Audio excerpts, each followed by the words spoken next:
Hello, my name is Michael. I'm a learning specialist here at Lehigh Carbon Community College, and welcome to 60 Seconds to Success.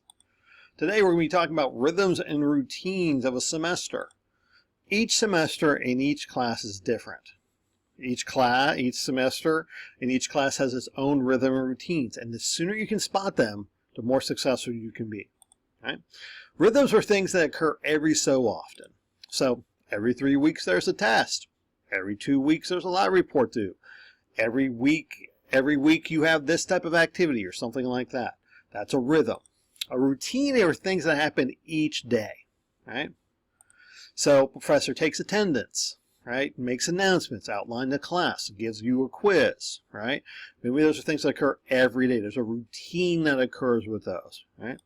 So properly spotting these can help you get into good study habits and good studentship habits. However, keep in mind you've got to remain flexible. One of the soft skills college will teach you is the ability to be adaptable. All right, we're out of time.